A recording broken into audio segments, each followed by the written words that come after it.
मित्रांनो, जय जिजाऊ जय शिवराय. नमस्कार मित्रांनो, मराठी आनंद या चॅनलमध्ये आपणा सर्वांचे स्वागत आहे.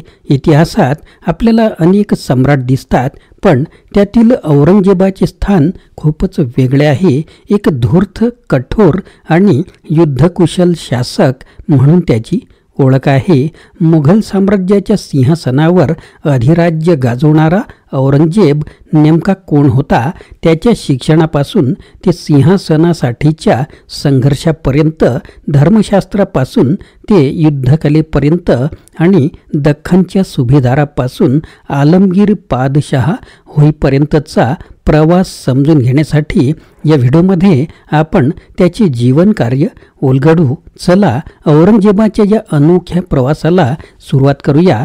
मित्रांनो, या व्हिडिओतील सर्व विचार, सर्व माहिती हे आपण कुठून घेतली आहे? तर संदर्भ ग्रंथ आहे सदाचारी औरंगजेब, लेखक प्राध्यापक माम देशमुख, प्रकरण 3, औरंगजेब 1618 ते 1707, पृष्ठ क्रमांक 35 ते 38 आपण अभिवाचन करणार आहोत.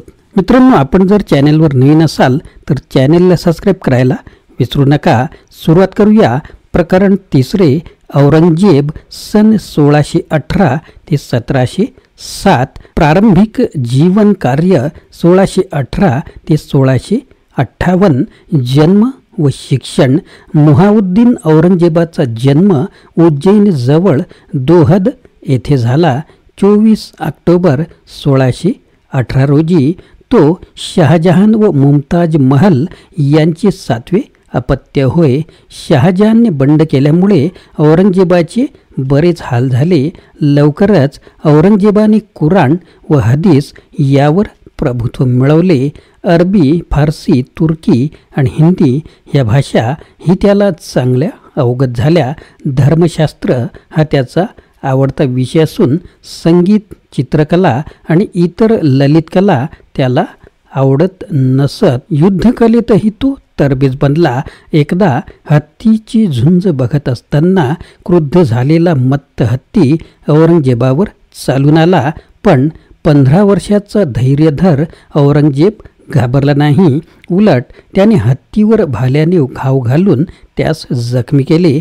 सर्वांनी त्याच्या शौर्याचे कौतुक केले. बढत्या कोणत्या झाल्या तर शहाजहानने अगदी प्रथमच औरंगजेबास 10,000 स्वारांचा मनसबदार बनविले. ही घटना आहे 13 डिसेंबर 1634ची. ही त्याची पहिली राजकीय नियुक्ती होय. त्यास झुंजार सिंह बुंदेल्यावर पाठविण्यात आले. ही घटना आहे सप्टेंबर 1635च्या दरम्यान. युद्धाचे नेतृत्व करण्याची ही त्याची पहिलीच वेळ होती. पुढचा मुद्दा आहे औरंगजेबाचे दख्खनची पहिली सुभेदारी. सन 1636 ते 1644 औरंगजेबास दख्खनचा सुभेदार म्हणून औरंगाबादेस पाठविण्यात आले. दख्खनची राजधानी औरंगाबाद हे नाव औरंगजेबावरूनच देण्यात आले. दख्खन औरंगजेबाने उदगीर, बागलाणा वगैरे प्रदेश जिंकले. बंडखोरांचा बंदोबस्त केला, त्यामुळे त्याची प्रतिष्ठा वाढली.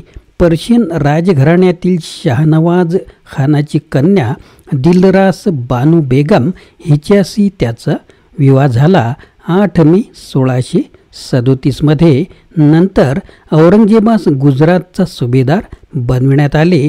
16 फेब्रुवारी 1645ची घटना. पुढे त्यास बाल्ख, बदख्शान व कंदाहारच्या अयशस्वी मोहिमांवर पाठविले गेले. 1647 ते 52 दरम्यानची ही घटना. दृढ निश्चयी व पराक्रमी औरंगजेबाने उझबेक नेता अब्दुल अजीजच्या मनात एवढा दरारा निर्माण केला की अशा माणसाशी लढणे म्हणजे सर्वनाश ओढून घेणे होय, असे अब्दुल अजीज म्हणाला होता. दख्खनची दुसरी सुभेदारी ही केव्हा मिळाली? 1653 ते 1658च्या दरम्यानची घटना. औरंगजेब कंदाहारवरून येताच शहाजहानने त्यास पुन्हा दख्खनचा सुभेदार नियुक्त केले. 17 जुलै 1652ची घटना. औरंगाबादेस 4 वर्ष म्हणजे 1653 ते 1658 मुक्काम होता. शेती सुधारणा, गोळकोंड्यावर स्वारी व तह या घटना 1655 ते 56 दरम्यानच्या होत्या. विजापूरवर चढाई व तह 1657च्या दरम्यान झालेला होता. शिवाजी महाराजांशी संबंध हा एप्रिल 1657 या काळात आला. सिंहासनासाठी संघर्ष व राज्याभिषेक 1658 ते 1659 दरम्यानच्या घटना आहेत.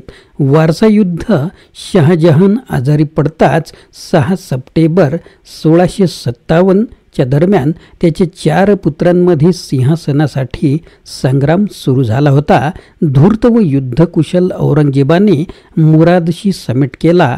धरमतच्या लढाईत शहाजहानने पाठवलेल्या जोधपूरच्या जसवंत सिंह व कासिम खान यांना पराभूत केले. 15 एप्रिल 1658 ही घटना. त्याने सामुगडच्या लढाईत दाराचाही पराभव केला. 29 मे 1658 ही घटना. त्यानंतर शहाजहानला आग्र्याच्या किल्ल्यात नजरकैदेत ठेवले. आपल्या इतर भावांचा व प्रतिस्पर्ध्यांचा निकाल लावला. अशा प्रकारे औरंगजेबाने सिंहासन मिळविले.